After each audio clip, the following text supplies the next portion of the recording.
Happy holidays, motherfuckers. Diving it. Diving it. Diving it. Diving it. What do you think it's called? Diving it. Diving it. Glory. Diving it. Diving it. Glory.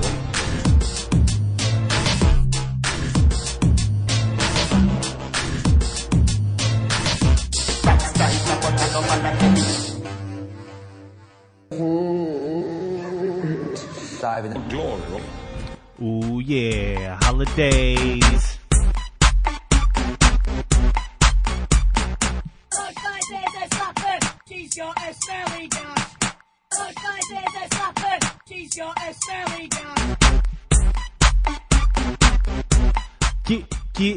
Yeah. I might have to take Moo off of that since he's officially no longer an employed coach.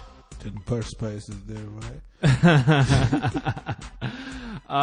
Yeah. Either way, what it do? D4G. G standing for Grinch.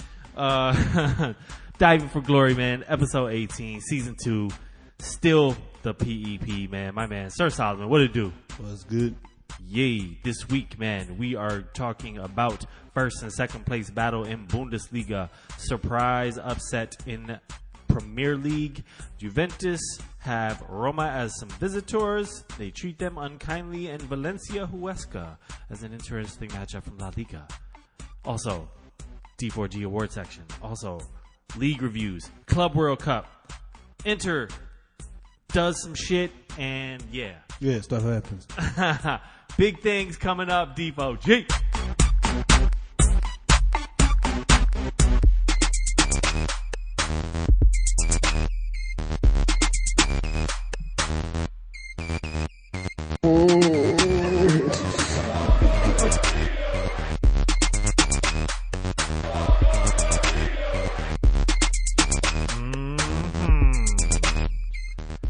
Talk about it, man. Talk about it.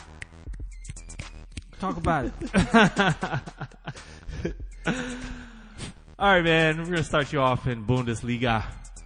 And we're going to hit you off with Borussia Dortmund hosting Borussia Mönchengladbach. The Borussia Derby. I don't think that's the thing. It's not. But it is today. First and second place currently at the time taking on each other in Bundesliga. Sir Solomon, talk about it. Interesting game. Borussia Mönchengladbach had won their last game 3-1, and Borussia Dortmund had lost. So this built up a situation where if Bayern Munich wins their game, they're either closing the gap on first or moving into second place. So the pressure was on for both teams. Dortmund didn't want to lose momentum. What they put out an interesting 11 that was already like Dortmund put them under pressure from jump, but the way the game played, they got ahead early through Jadon Sancho, which I guess his name is Jadon. It's not Jadon. You should call him Jadon though. Jadon. Anyways, Jadon Sancho off of a Marco Reus play, Mario Götze pass, which Mario Götze comes on in this game because Paco Alcácer, the number 9, gets pulled out. When he does and Mario Götze comes on, Marco Reus becomes like the false 9 now and moves further up, and Mario Götze just rolls sometimes out to the wings, whatever. He roams a lot, and they've played together enough times and enjoy playing with each other enough to where they know where they're going to be. And for this particular game, it helped out because Mönchengladbach could not handle Mario Götze like running the plays while Jadon Sancho and Marco Reus were just all over the place, and he was just setting them up, you know. So Mönchengladbach here, second place in Bundesliga, and they laid the proverbial dud here. Only 3 shots, 2 on target. What's going on here? It's not going to be a happy Christmas in the Hazard family. Both brothers, their teams depending on them a lot, and we're kind of unproductive this weekend, and both their clubs happen to lose points. Christoph Kramer brought them back to 1-1 after the Sancho goal had happened, but a break started by Sancho that got Mario Götze in the play ends up being a Marco Reus goal off of last break, where Mario Götze just kicks it to the back post. And after the game, Marco Reus said, "We've played with each other so well that I knew he would be thinking back post, and that's why he ran there and he basically had a tap in." So the Lucien Favre, the thing about him is, which funnily enough, he was coach of Borussia Mönchengladbach 2 at one point, where he coached Marco Reus. Oh, wow. And small football world. That's where their careers both kind of took off, and now it seems like his starting 11s are generally solid, but if you noticed over the course of the season, his substitutions have been off the fucking chain. Yeah, you've mentioned that a number of times. Lucien Favre putting his stamp down here, hoping to get a Bundesliga title. And I do want to mention, though, that this was a week where they played, Bundesliga actually played in midweek, and they lost. They lost to Fortuna Dusseldorf, you mentioned. That's what, they lost convincingly too. Like, they got jumped on, and they didn't know what the fuck was going to happen. And Mönchengladbach got an actual victory during that time, so, well, it didn't help much. Word up. With all that being said, that leaves Dortmund at the top of the table. Mönchengladbach fall to third place, as you mentioned, as Bayern did get their result. We'll talk about that a little bit about that later. They go into the break here. They're halfway done, Bundesliga. They get a nice 2-3 weeks off. How do you foresee second half? Do you foresee Bayern maybe making moves in the market? I don't see them making major moves in the market, but I do see Bayern Munich putting a serious... They might get a defender. Like, they urgently need one, but outside of that, even with the current team, I see them make a serious push in the second half of the season. If you look over the past 4 or 5 games, Bayern Munich they've been rolling. And they, like, every season after January, like we talked about last season, they were how many points behind, and Carlo Ancelotti got fired? Yeah, and they won it by a significant amount. Yeah, like they won it early. Do you think this is a toss-up 50-50, or do you feel like no. Dortmund is favored here? A 6-point lead with a dominant goal difference, and also head-to-head tie over the Bayern Munich. Actually, they have more than 6 points over Bayern Munich. They have 6 points over second place. Mm-hmm. But I think Dortmund is definitely in the position they want to be. But how it turns out, we'll see. They have 9 points over... No, they have 6 points. 6 points over Bayern, yeah. And Bayern beat Leipzig in the middle of the week. 1-0. Leipzig been balling though a little bit. Doesn't help that the Leipzig fucking striker Timo Werner gives out an interview talking about, if you want to stay in Germany, if you're professionally playing in Germany, you want to stay in Germany, and you want to move from Leipzig, there's really only one place to go. And then doesn't mention it. Everybody knows he's talking about Hertha Berlin, but right. Atomic Blonde, right to Berlin. And then they go and lose to that team, That's bullshit. It is. Big shot, Christian Pulisic. You did nothing. Nothing. Didn't even see the field. Man of the match. I would have to give man of the match to Marco Reus. The second goal that broke the game was nice, but like how he's been leading this team, and even in this particular game, like the football he's playing is really, really good. So, question really quick before we move on, because you brought him up, Christian Pulisic. Obviously, I think we talked about this, like he's slowly fallen out of favor here. Is there any thinking behind it? Like, are they ready to sell? Or is it really that he just got his spot taken? For the right price, they might be ready to sell, but I don't think that anybody was ready for being in first place. Like last year, he got a lot of ties, but like they were close to relegation. They had injury issues. Like that was major, Now it seems like they have a very healthy team, and where would you put him? Forget him. Weigl is trying to leave, and they're saying they're not going to let him go until the season. The defender. Yeah. Because he's not getting a game in. Not Weigel. Witzel. Witzel. And they have a big team. And right now on football, like, forget Christian Pulisic, Mahmoud Daoud did not play, and Mahmoud Daoud was one of the difference makers when Dortmund played against Atletico in the Champions League. They put him in, balled out, even against Bayern Munich. Like, he came in as a second half sub and like really did his thing. He didn't play at all, and I think that Christian Pulisic on this current team, he's gonna find it very difficult to get Bundesliga games unless there's an injury bug or some sort. Tough out there, my favorite saying. Moving along. All right, we'll just skip that game. So, moving along again. There was this one game I wanted to talk about. The Juventus-Roma game. I don't really like this. Mario Mandzukic group. The Valencia-Huesca game. Oh, beautiful. Okay, I'll talk about that later, but that's like, my Spanish is not on point right now. Now, there was this game in the fucking random outpost of England called Manchester. Manchester is right next to God's asshole. Oh, yeah, United. That's right. They fired their coach. And won big. At least somebody in Manchester doing something this week.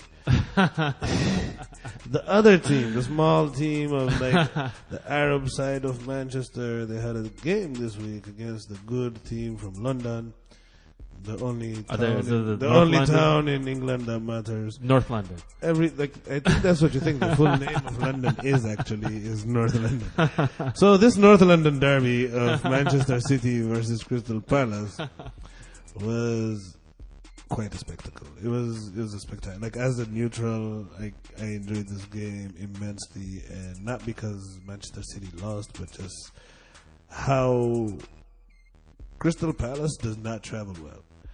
But at home, this is the football they play. And for once, against a big club, because they haven't been really getting a lot of big clubs to drop points lately, they came out and they played like how Crystal Palace really, really could. And the physicality and some luck to it, they came away with a spectacular victory. And Andros Townsend slid down their chimney chute for fucking... City just seemed to sleepwalk through this game a little bit to me. That first goal, I mean, it was a nice goal, but I just didn't. I don't know. It looked like Ederson was sleeping a little bit. The defending left a lot to be desired, and you can't. It's hard to point out lineup issues in a team that's as strong as Manchester City. But I think we've all kind of quietly known that if Fernandinho were to go out, there would be an issue. But it depends on your solution, and I think that the team John Stones. he put out... no, but like, look at the team he put out. Like, Kyle Walker fucked up during this game, but he's constantly playing, right? Fabian Delph is left back, Laporte in the middle with Nicolas Otamendi, who hasn't been playing a lot. Oh, yep. So you have one there. John Stones is playing out of position. Now Ilkay Gundogan and Bernardo Silva have to adjust their positions to make up for that, right? Like, he treated, like, the coach, not the team, and the players reflect, attitude reflects leadership. He treated Crystal Palace like a game that was a gimme. Yeah, they sleepwalked through it. Like, and I'm with you. What I'm saying is, like, it goes from top. From the lineup. Yeah, from Pep, And that's surprising, but and it's going to happen from time to time. It's going to happen, and he was just he figured if I just hold them off, they might have a one-goal lead, but I have, which his subs were Mahrez, De Bruyne, and Aguero. And Jesus has just scored, so the front line I don't really have much issue with, but that defense and midfield not being one unit just due to the faces not playing there before and stuff really hurt them against a team that generally puts out the same fucking team if they can. And Wilfred Zaha is healthy, so that meant let's go.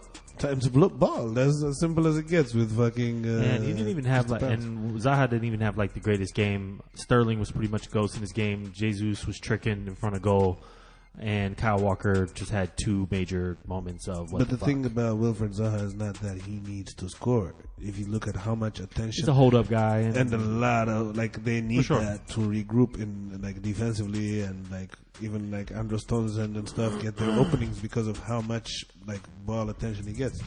I think that in terms of just pure value to a team, even on games where he's not scoring, there's very few players that do as much for a team as Wilfred Zaha does. Well, hats off either way to Crystal Palace. They still played a pretty solid defensively game. They were there. Yeah. They, I mean, just did what you Despite can do. getting behind early, let's be said. Yeah, they were down 1. They started down 1 down, and they really turned it around. The Andros Townsend goal, I can't say enough about it, but Jeffrey Schlupp and the Mijovic penalty take care of it.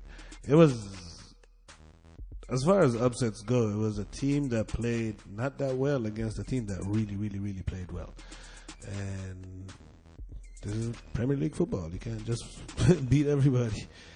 They played City tough last year. They drew them in the last game of the year. Probably should have won that game with a penalty. I think maybe even a block penalty, possibly. But yeah, it happens.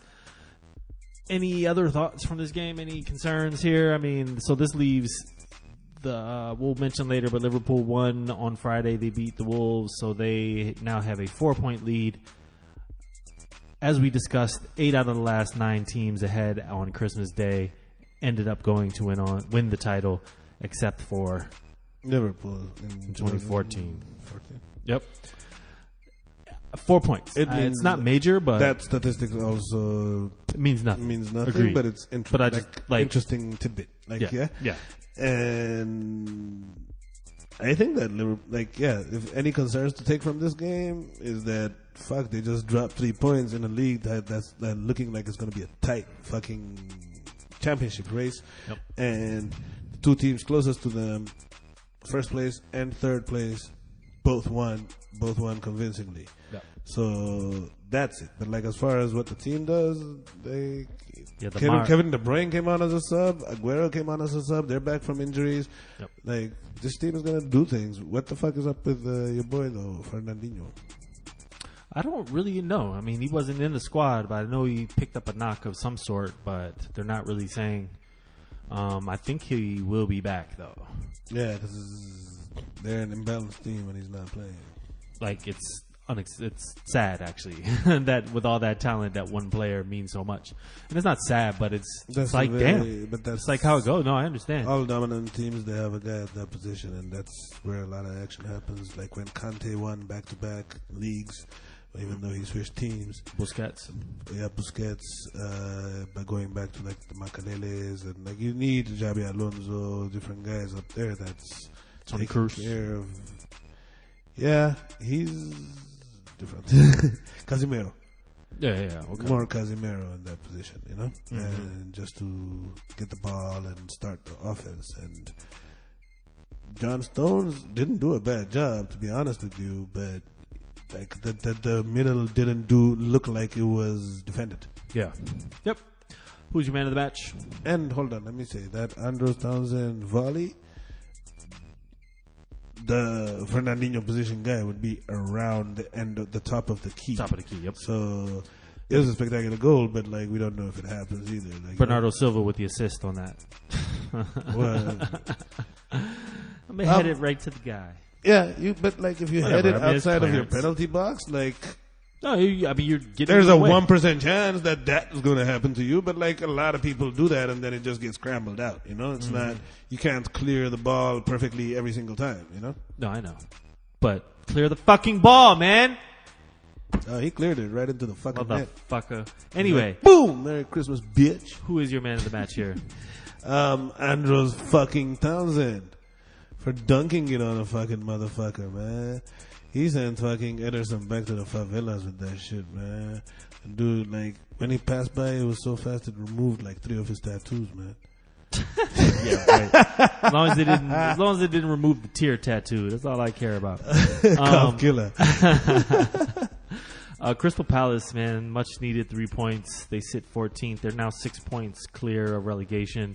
As mentioned, City are 4 points back on Liverpool and only 2 up on third place Tottenham, who are steadily, quietly marching along. Not very quietly this week, but okay. Crystal Palace, if they didn't get relegated last season when they didn't score 1 goal for the first 7 games, they're forget. Don't tell us out the distance with the relegation. They're gonna survive. They didn't get relegated last year. This team will never get. We shall see. You think they will? No, I don't think they will. the teams are damn near set. At least Yeah, there's like one was a spot six- that like 8 teams are fighting over. Not Yeah. fighting over, There'll but be like 3 teams fighting for that last one. No, Palace should not get relegated. Shouldn't have been down there fucking last year. But I'm still going to mention it because they're still in that realm. They're a second half team or a second bottom half of the table team. And fuck this game. So moving along, Juventus hosting Roma. all right. So Juventus hosting Roma was not as good as the Manchester City Crystal. What the fuck ever, man. Maybe it wasn't. That ain't the point. It wasn't, but like I said, that's not the point. And their big game scorer is quickly turning out to be one Mr. Mario Mandzukic. Anytime they have the big games that need to be taken care of, Mario Mandzukic shows up. Who's it? The guy, the left back, Alexandro, had a goal disallowed in this game, and it looked perfectly fine. Oh, dude, what was it pulled back for? I just do could not know. I know that it understand. was disallowed, and I saw the video on Bleacher Report. Big shout. And I was like, I guess the referee had a bet saying that Alexandro would not score.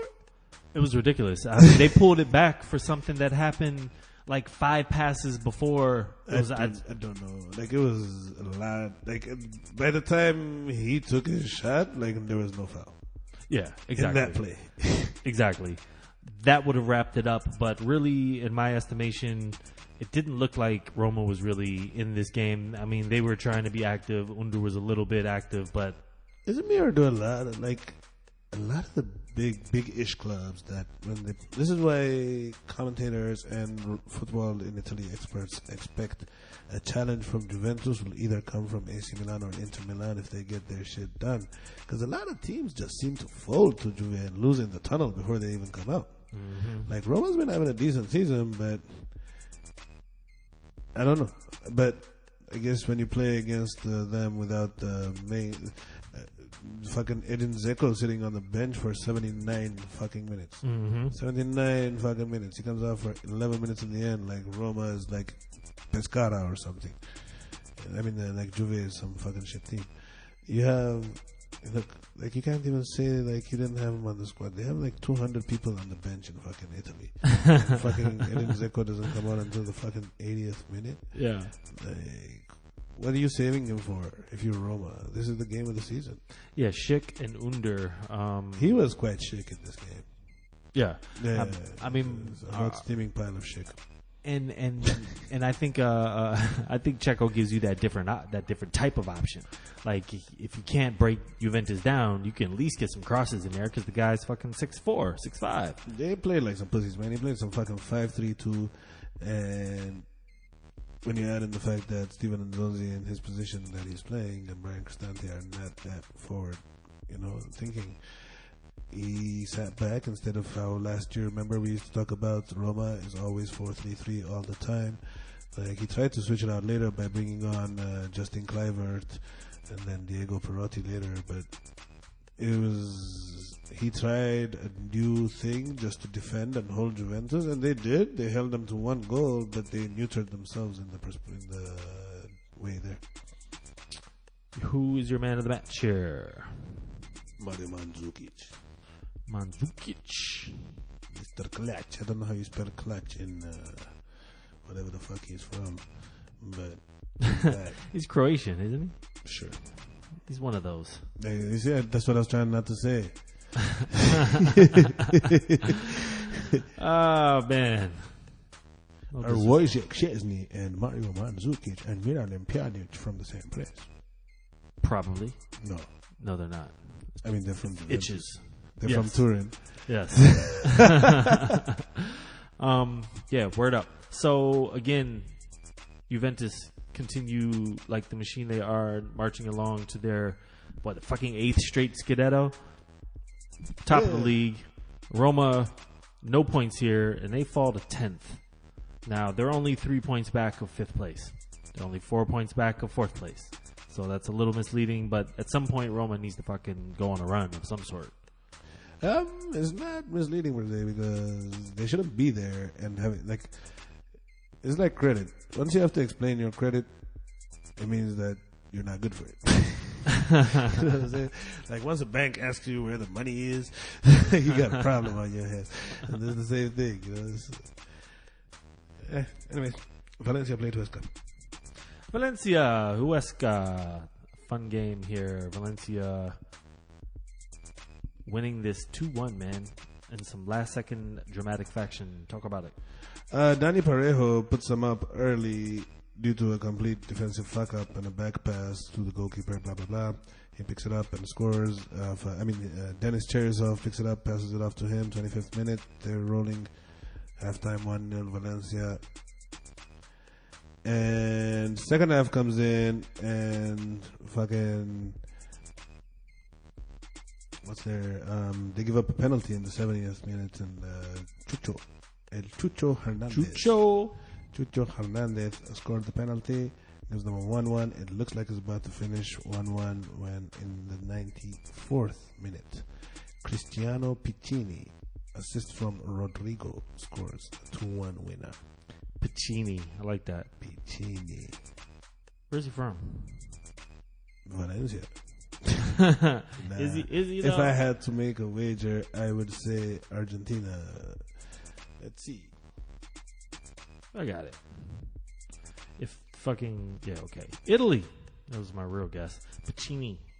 But you know, the Italians and the Argentinians got a thing. His parentage is from Italy, and I'm just bullshitting.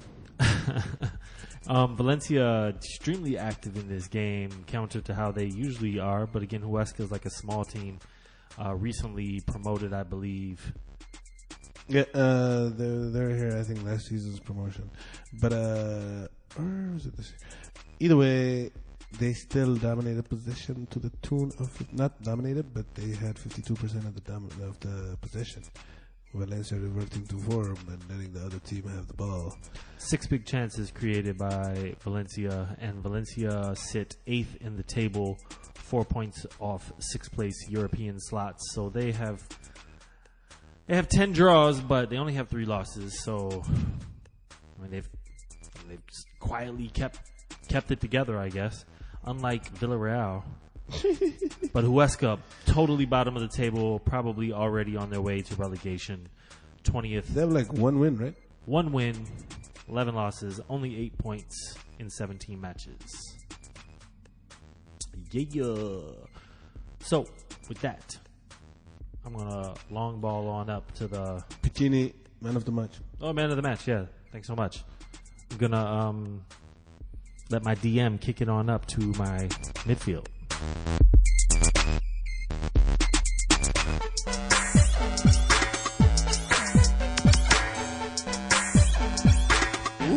What was this? What was this? It was really. What was this? It was really good. Yeah.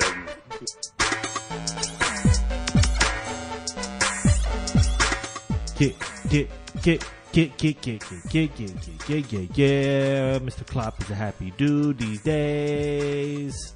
Because on Friday, they went top of the table. Indeed. Wolves. Away to Wolves, Liverpool. 2-0 Liverpool. Wolves played straight into the hands of a very professional-looking machine that Liverpool is becoming. You want to sit back, play some tough defense, and try to clog up the midfield and get physical. That's how you want to play against Liverpool and try to catch them on the counter-attack. They're afraid of that happening, so if you do that, they will also sit back, and it's a tougher game to break down. Wolves, on the other hand, instead of trying to break, and even if you're not going to try to sit back, when your attacks happen, you should have speed enough to do it with a few moves and like not send too many guys over. Wolves started the game off very nicely, so they passed the ball to each other. They got so comfortable that like 7-8 of their guys are like making passes in the Liverpool half. They got broke on like Liverpool before anybody found out what Liverpool was, you know? I'm like, this is good, but he played right into their hands. I also felt like Wolves just like if they had anything in the final third in this game. Like they just wrong pass every time, bad shot every time. Like they just couldn't They were moving the ball nice, like when they did, but when They should did have the set ball, up like it was an away game. They tried to play it like the home team and like queue it up and like move the ball. Like it looked good when I you was going watch to say, them. I appreciated it from a neutral standpoint. Yeah, I mean, it but- was fun for me, but they got rocked and got sent home, and they had no answer for the fucking big brick in the middle of the fucking field that's known as a Virgil van Dijk. Virgil At either- VVD, Virgil venereal disease. Yes. Mhm. Sure. On either side of the fucking field, like it's not an easy task, but like he completely dominated them, and well-deserved goal. Well-deserved goal. Really nice fucking goal. And I think we talked beforehand here. I was just super. I mean, I've been watching the guy. I hate Liverpool. But, man, that dude is so solid. He was out there keeping pace with super fast, attacking players. He's out there shutting everything down, closing in, directing, scoring goals. Just a monster. And he's only 27. I thought he was a little bit older than that, but Oh, okay. I thought he was like 29. I was thinking it was like 25. Yeah. Are we looking at currently the best center back in the world? Like what's currently? Because if it's This this season? weekend, then This season? One of yes. Just slightly looking over then he's up there. Godin's been doing fucking big things out in Atletico, but yeah, he's especially in the Premier League. I'd say he's the most dominant right now. Yeah, absolutely. That would be my man of the match, man. Who would be yours? Not that we even give these in these games, but him. Why not? yeah, him. All right, man. Liverpool did the thing, went top of the table. Arsenal 3-1 over Burnley. Iwobi with a goal in this game. What? Yeah, he had the victory cigar goal at the end, but it was the Aubameyang show and Ozil show and Mr. Lacazette. Ozil, the captain. Yes, Ozil, after rumors of a big row and the exit and all this, which I think they're still going to try to shop him in January and try to get rid of him somehow. But he comes on with the captain's armband and has a hand in all 3 goals and plays off like he was killing it. If they're going to shop him, are they going to shop him outside of the Premier League? Do you think? Probably. I don't know where in the Premier League he would go. I mean, there's only a few teams that could even pay him. That's what I'm saying. I don't got to see- be a Big 16. Tottenham's not going to pay him. He wouldn't go there anyway. City wouldn't You see, really the do problem it. is like Turkey. There's no money right now. Like economy busted and all that shit. But Turkey? like in terms of like the league, like they don't have a lot of money right now. He's Turkish, Okay. so like, Germanish. Yeah, but like Turkish. He just got kicked off the German team because he took pictures with Erdogan. Like, he's fucking Very Turkish. Turkish. Very Turkish. Understood. You know what I'm saying? No, I know. But that's go ahead. on the table. Like China might have some money to offer. Really? You think that's you think he would do it? What do you mean? He's like, what, 30, 31 now. He's had a career. Like, where the fuck else he gonna go? Like, this is big money. Like, if he's trying to get PSG? money. Huh? PSG? If they buy him, sure. Like, I don't think he would refuse that. No. I don't think that is on the table. I don't think that PSG's Well, sports ambitions has them buying a 31-year-old midfielder that, like, really they don't have a position for. Somewhere in Italy? I can see that. Inter, like, supposedly there was offers from Inter in the summer that... Can't pay him, though. Huh? He makes too much money, doesn't he? It depends if they can, like, you see, how much does Arsenal want to get rid of him?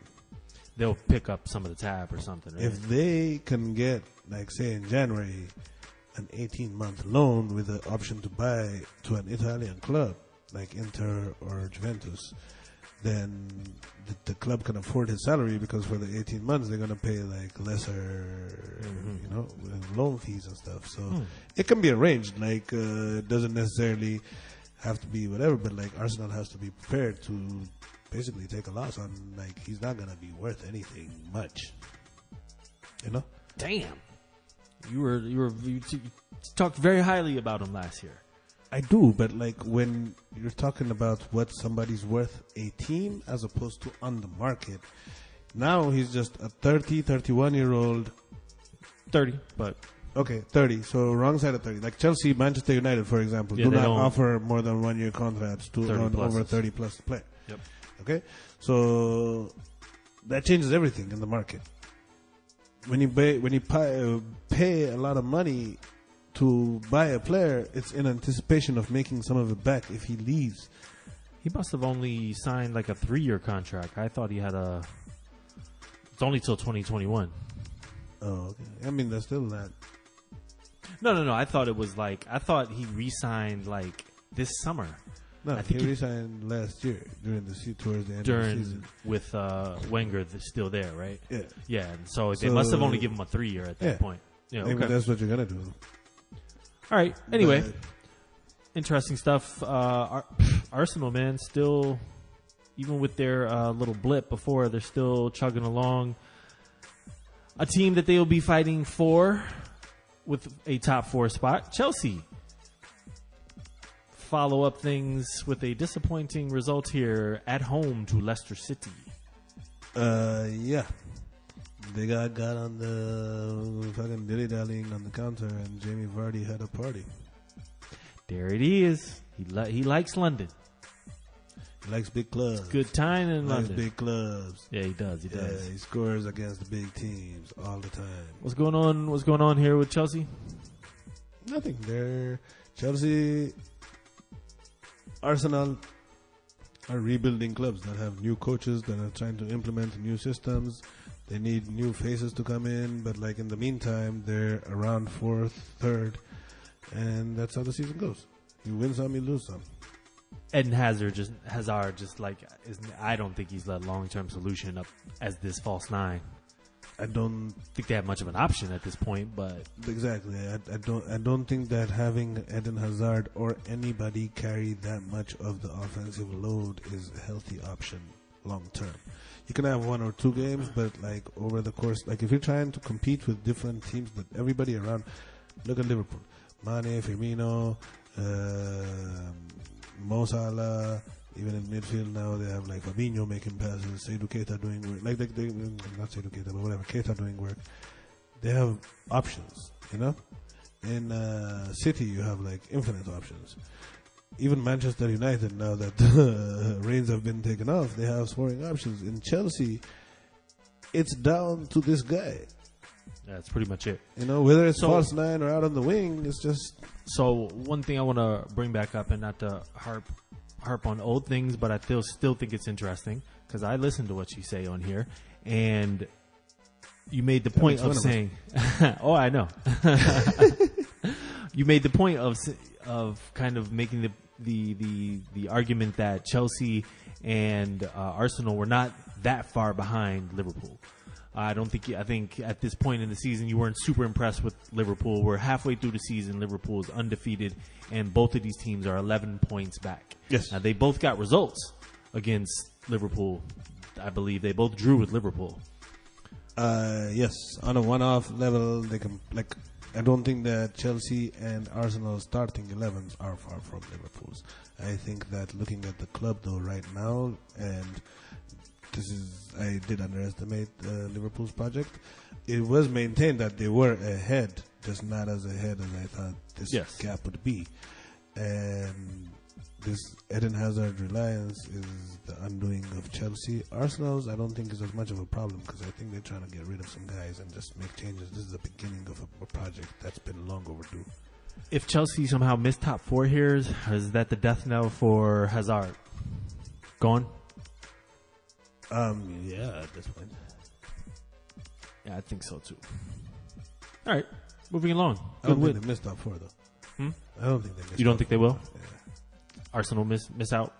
Like the way, actually, if it's between Arsenal and Chelsea, yeah, I'll take Arsenal over Chelsea right now. Only because Arsenal has multiple scorers. Mm-hmm. They do. They absolutely do. All right, moving along. West Ham playing well as of late. See, I'm not fucking Chelsea fan. I had to corner you into that, man. West Ham hosting Watford, and Watford, bloop, 2-0. West Ham was going too good. They needed to come down to earth, and they did. Yeah, for sure. Watford still... Yeah, Troy Deeney. Bournemouth. Scored the fuck. You saw the penalty? No. They threw the fucking... Yeah. Bournemouth hosting Brighton and Hove. Bournemouth get the 2-0. Yeah, got on them early and just took care of it. Oh, couldn't make it. Bournemouth sitting 8th, man. Brighton sitting 13th. There was 5 points separating those two teams that just played. Newcastle hosting relegation threatened Fulham in a 0-0 draw. Yep. What? Look at all like that. It never happened. Look at all that action. I know, right? There was 13 total shots in this game. Woo. 2 on target. Total. Dude, when Alexis Sanchez was at Arsenal, he was taking like 13 shots in a game.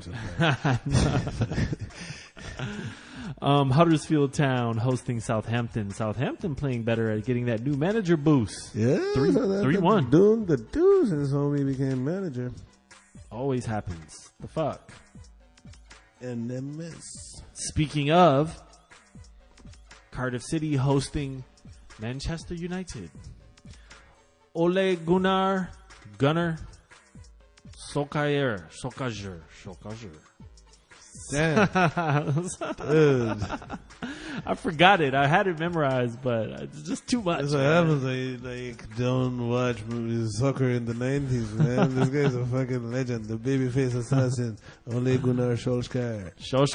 Yeah. Le Fleur. Le Solskjaer.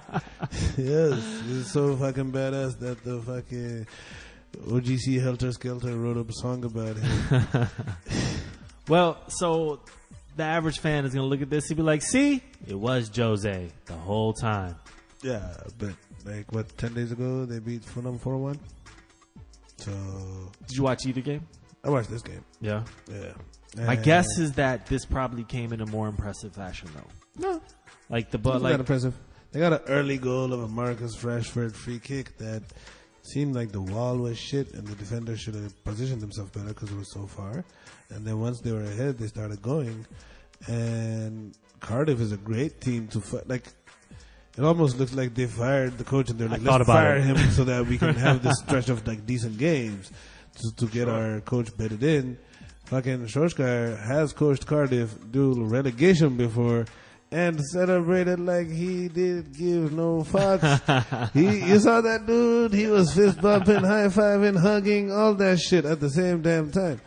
The one thing I really observed about this game, though, Paul Pogba, if he's the one that got his coach fired, needs to start playing a lot better football. Like, he had an assist in this game, and he made some good passes, but maybe when the team gets allowed to run and, like, moving football, then his worth will come out. But he doesn't, like, famous players, dominant World class players have to have a repertoire of games that they get remembered for. Oh, you remember that game? Giggs ran down the sideline against Arsenal and fucked them up? Yes.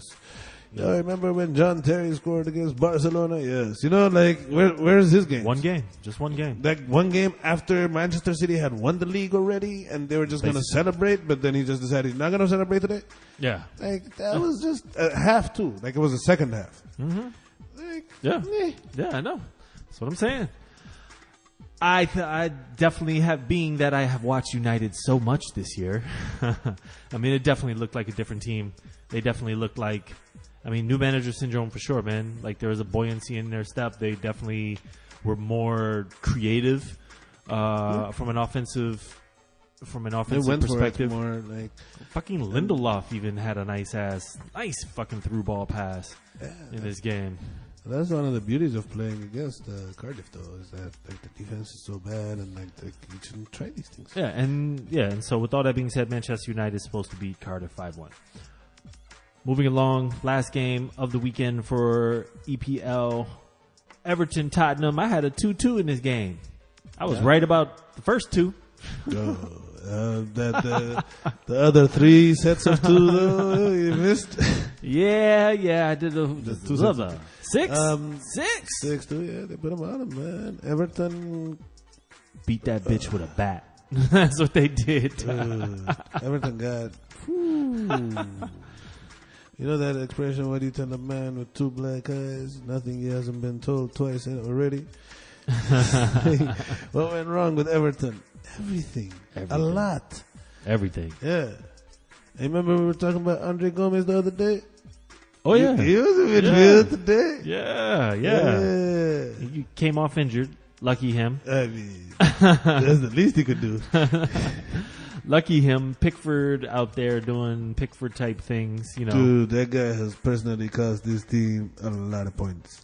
And he makes good reaction saves, but he's a fucking knucklehead.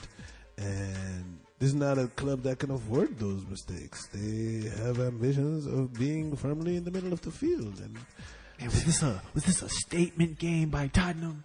State their intention. I hate that shit, man. I mean, but they bust that ass, man. They're 2 points behind it City. wasn't a statement game by Tottenham as much as a game showing that if you fuck up, Tottenham is a big-ass club that will destroy you. If you don't know this by now, then I don't know what EPL we've been watching, because the last 3 seasons, Tottenham has always had the potential to do this to you. It's just that people gave them the appropriate respect and sat back. This fucking team thought Tottenham came like they thought they were Liverpool because they live in the same town, and they'll just go toe-to-toe with Tottenham, and they got steamrolled. Yeah, fucking steamrolled. They should have sat back, fucking close up a little bit, try to get stuck in. Like, these fucks just were flying by them left and right. Two things I want to ask here about this game.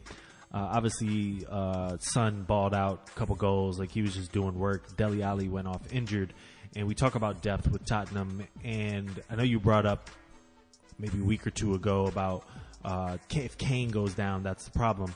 I did a little background into that, and I mean they actually have performed extremely well when he's been out. Yes, and Son fills in for that in that role usually, like he's their main striker. I look at the Tottenham team. I do see a deep team. Yeah, I do see a team that can.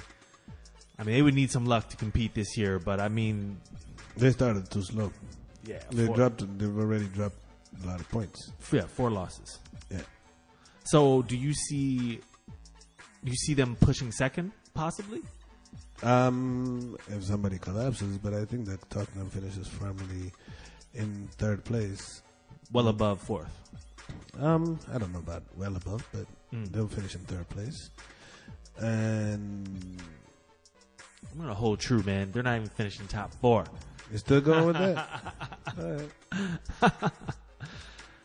All right. There seems like they're gonna. The problem is like not. I don't know if it's necessarily gonna be a problem, but in February they moved to a fucking new stadium.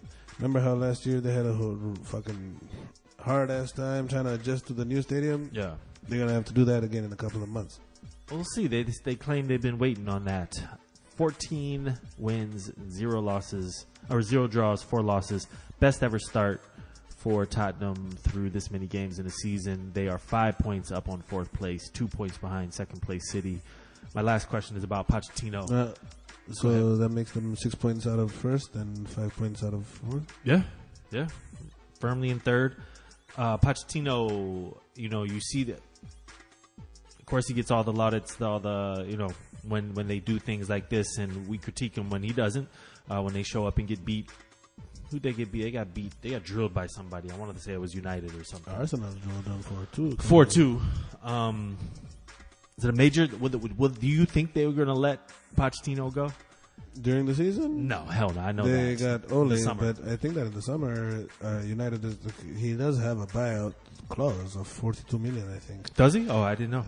Or something like that. And I think they're prepared to put together a package, and including players. You think? Huh? Including players or just money?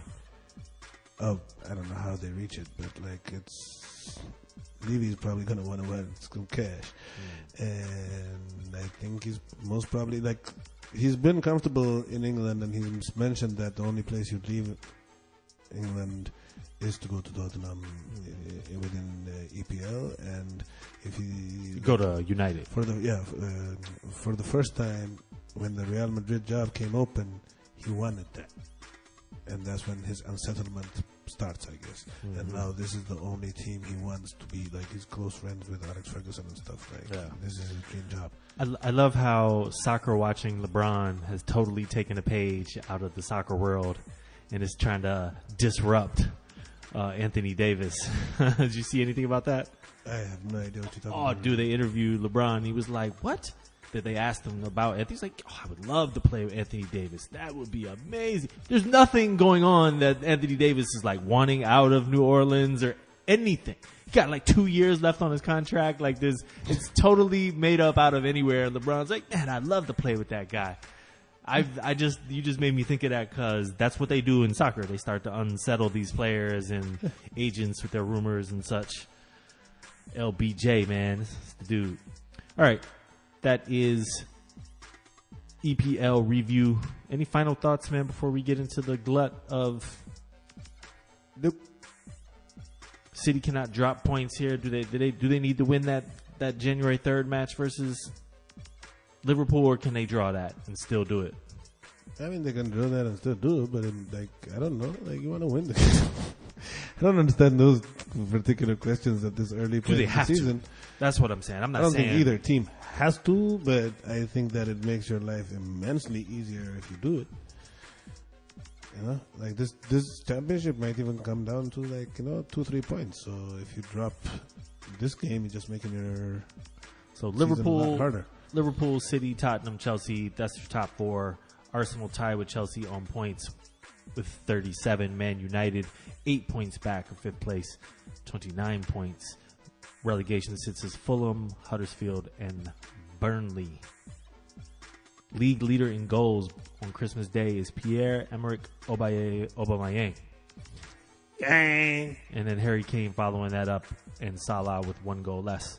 Hazard, 9 assists. Crushing it. Whew. All right, man. Moving along. La Liga.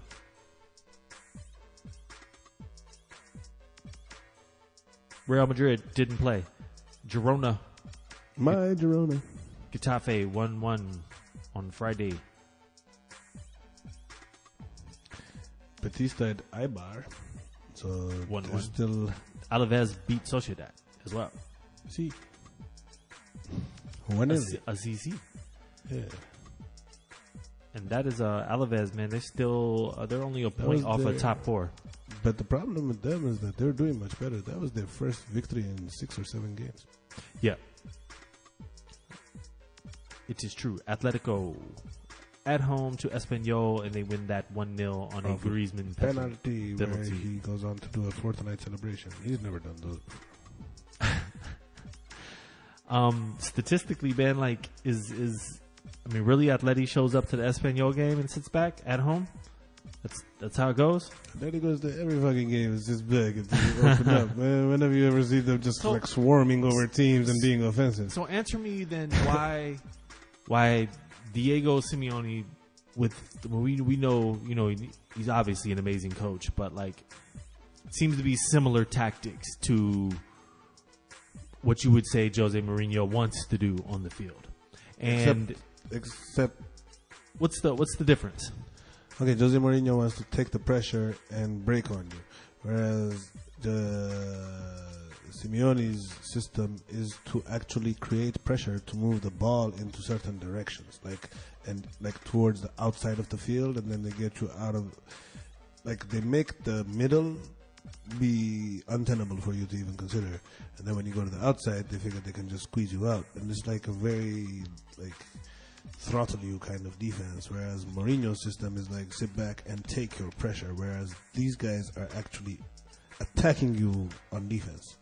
What you described to me is exactly what I thought actually Palace did to City this weekend. It actually was. They every time Bernardo or Sané or somebody, they tried to isolate them about as far away as they could out on the wing with 2 players, and then whenever you came in the middle, they collapsed.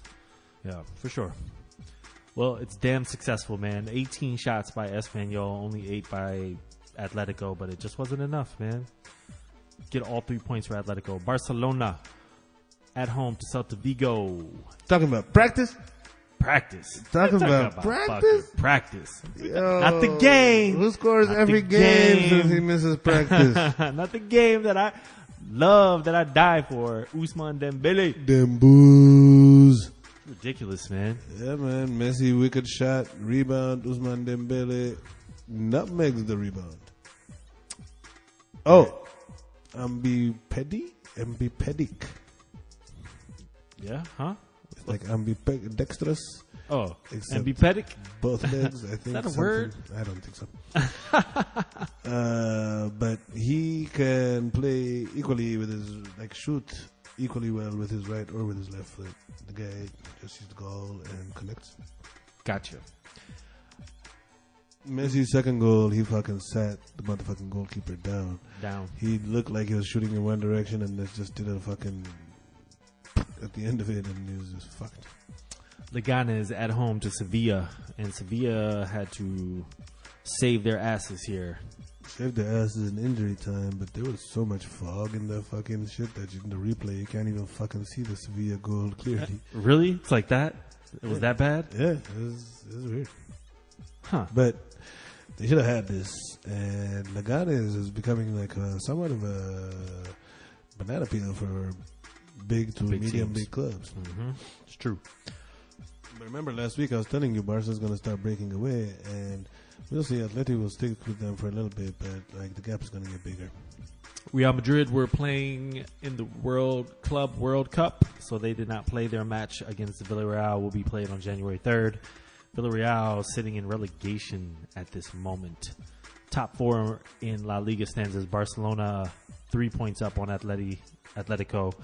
Atletico 2 points up on Sevilla, and then fourth place is Real Madrid. They have a game in hand and are 3 points behind Sevilla, followed by Alaves and Betis. Relegation is set for Huesca, as mentioned before, pretty much. Rayo Vallecano and Villarreal. Whoa! And Messi leads the league in both goals and assists. 15 goals, 10 assists. The fifth best player in the world. Oh, he hasn't gone down? No, not yet. Wait till Rashford starts scoring. All right, man, on to Serie A. Lazio get the 3-1 over Cagliari. Another team that needed a win. I think that's their first in 5 or 6. And SMS, Sergio Milinkovic-Savic started it off. Interestingly enough, there are rumors this week that SMS will be going to AC Milan in the January transfer window. Really? How does that happen? He's Just like worth drive. something. No, but he's like worth something. They got a thing in Italy where they're doing these loans and everything, and you pay this and da-da-da. It's weird. All right. Moving along. Napoli get the 1-0 over Spal. Spal! Yes, they needed to do that and to kind of keep pace, but to secure their second place. Yep. AC Milan hosting Fiorentina. Milan just didn't do shit. Fiorentina had a good game plan. And worked on it a little Fiorentina legacies, where they have 2 players in their forward lineup that were both sons of ex-Serie A players. They have Simeone and Enrico Chiesa's son. So they got nice goal off of Chiesa, I think, and Federico, Enrico Chiesa's son, Federico Chiesa. Yep. And well deserved. Got all 3 points here. And Inter away to Chievo, last place Chievo Verona, and they draw. Yeah, Inter, and they scored a Stoppage beautiful. time. Yeah, Inter scored a beautiful fucking goal, opened them up on the counter. Perisic finishes it off, but in stoppage time they were fucking around and they got that deserved. And Raja Nainggolan suspended from the team. We'll discuss that later. But Inter is a Mauro Icardi dependent team that is very stodgy in attack, and It's about where you predicted they'd be at. This whole time they were maybe punching a little bit above their weight. yeah, for only having one goal scoring option and winger, especially in Icardi, that has taken a season off. So are you? I know in the preseason not preseason, but our preview or whatnot, you were pretty excited about Inter. Is this about? If anything, I would say I'm more excited about Inter now that the leadership is changing, and we'll get into that later. But I'm very disappointed in the coach of Inter, who I was actually having high expectations of. His management of the team has seen them Spalletti, playing, right? Yeah, Luciano Spalletti, and they're playing a very stodgy brand of football. Doesn't look good, doesn't get results. They got knocked out of the Champions League by Tottenham, and it's not meeting expectations so far. But I think, including getting rid of the manager, the club is going to go in the right direction under Pepe Guardiola. What about the other side of Milan? I have no idea what the fuck is going on. Just like limping along, basically. That's what they're trying to do right now. Elliot is just trying to get the books right and trying to present the club as a more, like, I think they want to fire Gattuso, but they're afraid of looking like a volatile club. So that's the reason that they're keeping him on so far, you know? Yeah, Milan's been looking rather uninspiring. Serie A stands as Juventus 8 points clear of second place Napoli. Third place Inter is 8 points behind Napoli, and 5 points separates third place Inter and fourth place Lazio, who are a point up on fifth place Milan, sixth place Sampdoria, and Fiorentina rounding that out. As I mentioned earlier, Roma sit 10th, but 4 points back in fourth place. But that's how bad Roma's season is, because Inter in third place is already 16 points out of first and having a very bad season. Lazio just won their first game in 5 or 6, and they're still in fourth place. AC Milan is just doing whatever the fuck, and they're in fifth place. How the fuck are you in 10th? Like, it's a bad season for the league. For the league, but like for Roma in particular so far. Yeah. I think the first half of the season in Serie A, who would you say is the most disappointing team to you? Oh yeah, Roma, by far. Yeah. Easy. All right, moving along. The relegation sits as Chievo, Frosinone, and Bologna. Chievo and Frosinone look destined to go down. Hala. Man. Krzysztof Piatek, lead leaguer with league leader with 13 goals, man. Yes. Second place is Ronaldo. Suso leading the league in assists with 8. Nice. Pass it to Higuain, huh? Who? Man. Yeah. Who? All right, man. Bundesliga. They played midweek games as well. I'll mention them where they're relevant. As I mentioned earlier, though, Bayern beat Leipzig. Yeah. Dusseldorf on the two game win streak. They beat Hanover and Dortmund. Yes, one more impressive than the other. Leverkusen 3-1 over Hertha. Funny story about that. Leverkusen also beat Schalke in midweek. Go ahead. Yes, actually Leverkusen doing good. I think it was Eintracht Frankfurt who fired their coach, even though they won, because they wanted to start off the season fresh. Oh, no. Frankfurt drew Mainz in midweek and then lost to Bayern. So it must be that one. All right. Leipzig, though, pull out a 3-2 win in the 87th minute. Yeah. Over Werder Bremen. The one of the goals, the Timo Werner goal, was a total team fuck up on defense that he took advantage of. Big up to him, but... And Bayern Munich, as we mentioned, climbing back in it with the 1-0 over Leipzig and a 3-0 over Eintracht Frankfurt. And Ribéry. He was unplayable for large parts of the game. 2 goals. Yes. Ballin'. They get the 3-0. So, on last Thursday, the Guardian suggested that 2 wins in the final 2 games might not be enough to save Heiko Herrlich's job. Bayer Leverkusen this Sunday, after a 3-1 win over Hertha Berlin, announced that Heiko Herrlich will not be no longer be the coach of Bayer Leverkusen. Oh, wow. Will be replaced by Peter Bosch in January. Peter Bosch of the Dortmund last year. Yes. Fucking shit up in Dortmund. Already then. But they're saying that despite like the year in Dortmund being shit, the style of all-out offense that he plays fits Bayer Leverkusen much better. So look forward to him getting fired in March. So, with all that being said, Bundesliga, Leverkusen sit 9th. Dortmund at the top, 6 points clear of Bayern. 3 points clear of Mönchengladbach, who are 2 points clear of Leipzig. And then you have Wolfsburg and Frankfurt following up. Wolfsburg, damn, no doubt. Yeah, I think Leipzig is going to take over Mönchengladbach. Mönchengladbach? Yeah. Leipzig's been playing good this year.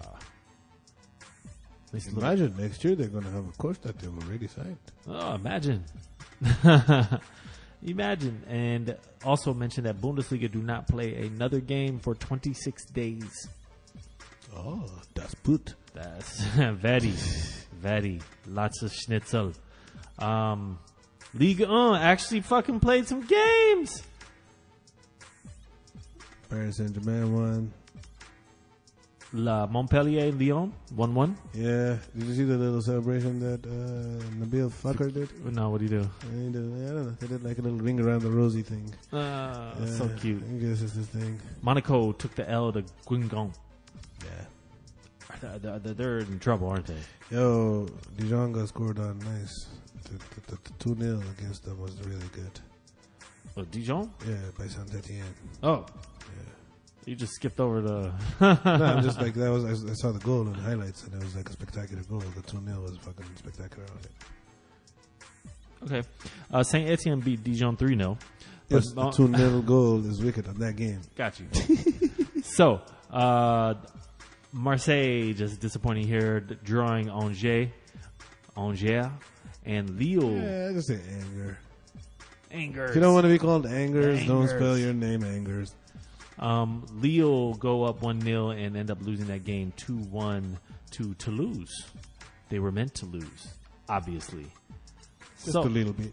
Just a little Just bit. a little bit. So they finally got games played in Ligue 1, which is pretty much done, as PSG still have a 13-point lead and 2 games in hand over second place Lille, third place Lyon, and fourth place Montpellier at the moment, who are also tied with Saint Etienne. Marseille has fallen to 6th. In relegation sits as Guingamp, Monaco, and Dijon. Monaco are now 4 points from safety. They are 3 points back. I mean, the 18th spot is a playoff in Ligue 1. So to have a chance, they got to at least finish there. That's as far as jobs go for Thierry Henry, expectations are super low. It's like, can you make up Survive? Can you do Survive. like 5 points? Yeah, survive. Well, yeah, like you know.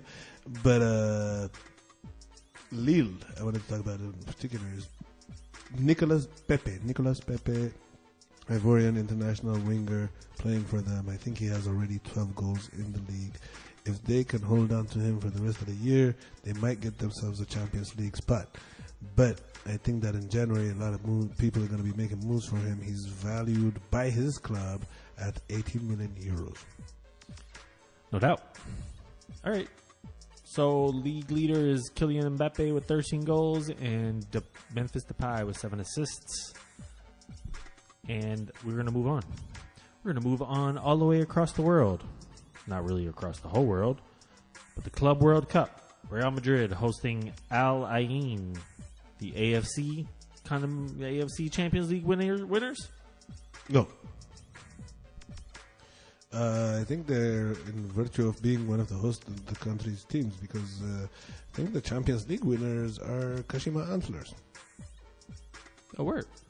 Al Ain is a United Arab Emirates. Yeah, because it's hosted in, I think, Abu Dhabi or Dubai, so they get to put their team in. But Kashima Antlers played the third place game against River Plate. River Plate whooped that ass. Yeah, but they literally just became champions to go there, you know? Yep. Goal by Modric, Llorente, and Ramos. Put them up 3-0, and then... They got there on Alain got to the final on penalties over River Plate. Over River Plate, right? And then they finished 4-5 on penalties, which actually everybody had made until the last one missed by Enzo Perez. who actually, if I'm not correct, scored in the Champions League final for them. Damn. It was a Gareth Bale tournament. Gareth Bale, and then Bale some more. And I don't know. They must have let him shag a lot of sheep in fucking Wales because that Welshman was happy in Emirates because that Welshman was happy. Gareth Bale with 3 goals in his 2 games. In 1 game. That's when he had him. He had a hat-trick. Yeah, I know, but the second game he played. Yeah. He played 2 games. Oh, he didn't play in the final? He did play in the final. He just didn't score. He balled, though. Either way, man, congratulations. To who? Real Madrid. For what? Club World Cup. Okay. Trophy. Sure. It's like the Super Copa. All right, man. Moving along. Hit you off with the forwards.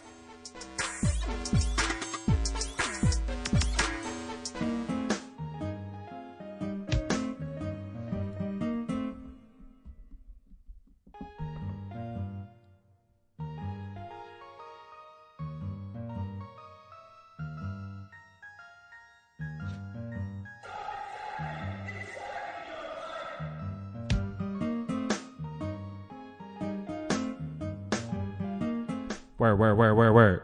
All right. Oh, that took a while. That was coming back around. Coming around the mountain. We're going to talk a little bit, go in depth here instead of club profile, talk about Inter and the moves being made at Inter Milan, as we had kind of alluded to earlier. Sir Solomon, what do you have to say about Inter? Bring Mourinho back. In the summer, they signed as one of their players Rajan Angolan in a move I didn't totally understand at the time, but then they tried to move him in as number 10. It's largely been a failure of a move. This is also a guy that is unapologetic about his drinking and partying and smoking cigarettes habits, and he feels like he's mistreated because of them, whereas he does a lot of drunk, dumb shit because of them. Like, for example, this past week, he was late to training before what is essentially their next game is Napoli. And so now he's going to be suspended for the Napoli game because he was sent home for training because he was late, and then he's not going to train the next day. And it's basically not the first time this has happened, but lately, over I think about a month ago, they signed ex-Juventus president of football operation, whatever, Mr. Giuseppe Morata. And I think he's going to make a lot of changes in this club, and discipline is going to be one of the things. He's the guy that when Bonucci slapped fucking Icardi in the locker room and came out and talked shit afterwards, he got rid of him immediately. He believes in running a tight ship, and I think that his influences are going to go far, and I think that even Mr. Luciano Spalletti needs to watch his job, because I think the ambition that Pepe Morata has and the inertia that Inter Milan has do not match. And the changes, like, Morata's not going to leave. He just got fired. So changes will be made, and I think it's exciting times for Inter. Nice. Award section. Dude of the week.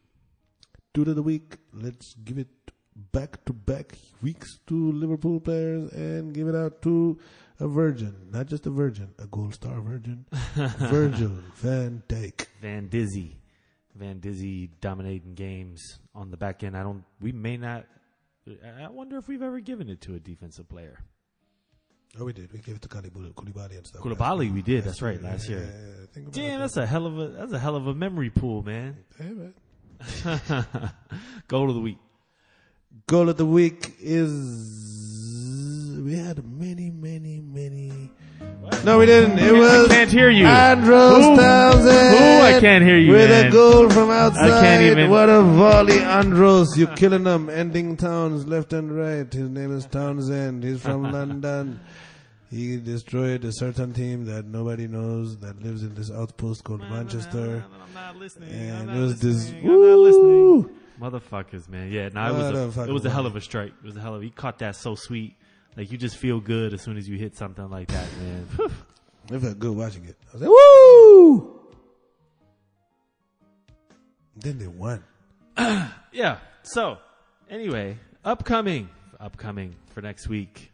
What's Andros doing next There's week? a lot of games. What's Andros up to? I don't know, man. There's a lot of games. There's not that many big matchups, but there is a lot of games. There are 2 matchups, though, I will single out, and that is Liverpool-Arsenal. Ah. And I believe you mentioned it earlier. The Inter-Napoli game. That's in the middle of the week. That's Boxing Day. Yeah. Yes. And Juventus plays Sampdoria. I'll mention that too. But anyway, Liverpool-Arsenal, what you think there? I'm hoping for a shootout. That'd be nice. That'd be fun. Let's say It's at Anfield. All right. Let's go 3-2. I don't know who wins.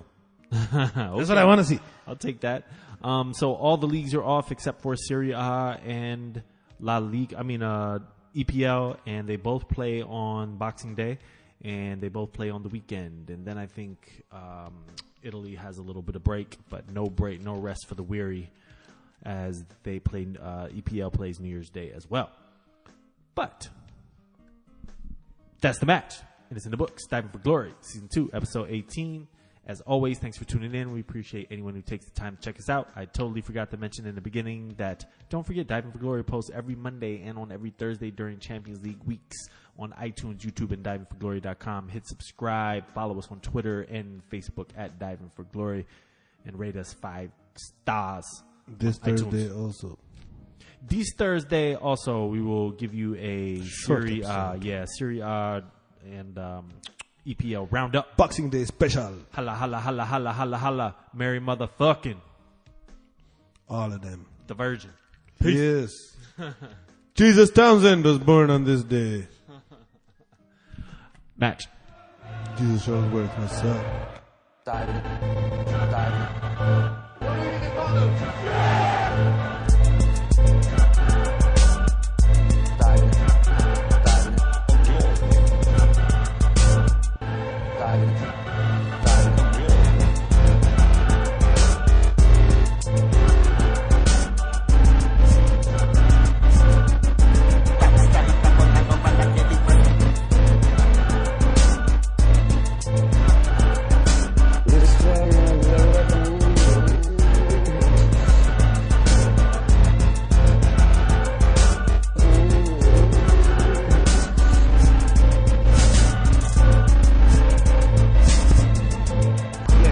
What do you think it's gonna